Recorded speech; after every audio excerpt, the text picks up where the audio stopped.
ನಮಸ್ಕಾರ, ಕರ್ನಾಟಕ ನ್ಯೂಸ್ಗೆ ಸ್ವಾಗತ. ನಾನು ರಫೀಕ್ ಅಹಮದ್. ತಾಲೂಕಿನ ತುಪ್ಪದಹಳ್ಳಿ ಗ್ರಾಮದ ಐತಿಹಾಸಿಕ ಕೆರೆ ಅಭಿವೃದ್ಧಿ ಕಾಮಗಾರಿ ಅತ್ಯಂತ ಕಳಪೆ ಕಾಮಗಾರಿ ನಡೆಯುತ್ತಿದೆ ಎಂದು ಡಾಕ್ಟರ್ BR ಅಂಬೇಡ್ಕರ್ ಪುತ್ಥಳಿ ಸಮಿತಿಯ ಅಧ್ಯಕ್ಷರು, ದಲಿತ ಪರ ಸಂಘಟನೆ ಮುಖಂಡರಾದ ತುಪ್ಪದಹಳ್ಳಿ ಪೂಜಾರಿ ಸಿದ್ದಪ್ಪರವರು ತಹಸೀಲ್ದಾರ್ ಸೈಯದ್ ಕಲೀಮುಲ್ಲಾರವರಿಗೆ ಕಾಮಗಾರಿಯನ್ನು ತಡೆ ಹಿಡಿಯುವಂತೆ ಮನವಿ ಪತ್ರ ನೀಡಲಾಯಿತು.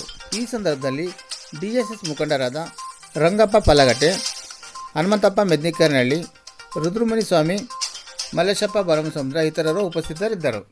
2022ನೇ ಸಾಲಿನ ಐತಿಹಾಸಿಕ ಕೆರೆಯಾದ ಜಗಳೂರು ತಾಲೂಕಿನ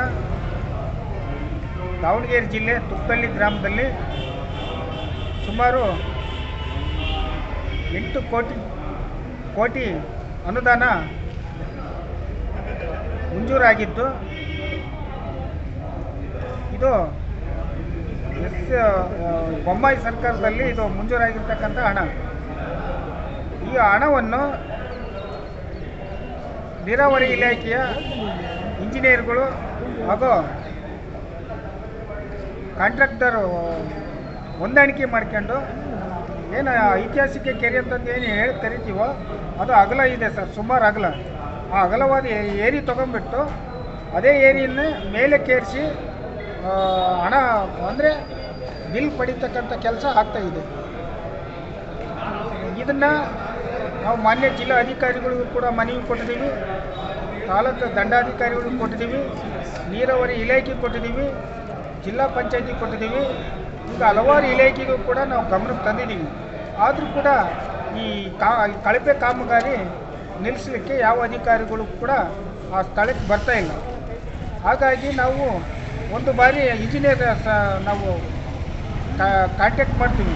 ನೋಡಿ ಸರ್, ಇದು ಐತಿಹಾಸಿಕ ಕೆರೆ, ಇಲ್ಲಿ ಒಡೆದ ಸಂದರ್ಭದಲ್ಲಿ ಅಗಲವಾದ ಏರಿ ನಿರ್ಮಾಣ ಮಾಡಿದ್ದಾರೆ, ಅದನ್ನು ಕಟ್ ಮಾಡಿ ಮೇಲ್ಕೆ ಹಾಕ್ತೀರಿ ಅಂದರೆ ಇದು ನಮ್ಮ ಕೆಲಸ, ನೀವು ಯಾರು ಹೇಳೋಕ್ಕೆ ಈ ಥರ ಉಡಾಪಿ ಉತ್ತರ ಕೊಡ್ತಿದ್ದಾರೆ. ಯಾರು ಇಂಜಿನಿಯರ್, ಈ ಇಂಜಿನಿಯರ್ ಏನಿದಾರೋ ಅವರಿಗೂ ಕೂಡ ನಾವು ಹೋಗಿ ಮನವಿ ಮಾಡಿದ್ದೀವಿ. ನೋಡಿರಿ, ಸುಮಾರು 8 ಕೋಟಿ ಕೆಲಸದಲ್ಲಿ ಈಗ ಅಕ್ರಮವಾಗಿ ಒಂದು ಯಾವುದೋ ಸರ್ಕಾರಿ ಜಮೀನಿನಲ್ಲಿ ಆ ಮಣ್ಣು ತಂದು ಅದು ನೆವಕ್ಕೆ ಮಾತ್ರ ತಂದು ಹಾಕಲಿಕ್ಕೆ ಪ್ರಾರಂಭ ಮಾಡಿದ್ದಾರೆ. ಅದು ಪೂರ್ತಿ 100ಕ್ಕೆ 40% ಮಣ್ಣು ಅದೇ ಹಳೆ ಕೆರೆ ಏರಿ ಮಣ್ಣು ಕೆತ್ತಾಕಿ ಬಿಲ್ ಮಾಡಲಿಕ್ಕೆ ಹೊರಟಿದ್ದಾರೆ. ಇದು ಈ ನಮ್ಮ 8 ಕೋಟಿ ಕಾಮಗಾರಿ ಏನು ನಡೀತಿದೆಯೋ ಇದು ಪೂರ್ತಿ 100ಕ್ಕೆ 100% ಕಳಪೆ ಕಾಮಗಾರಿ ಎಂದು ನಾವು ಪ್ರೂಫ್ ಮಾಡ್ತೀವಿ.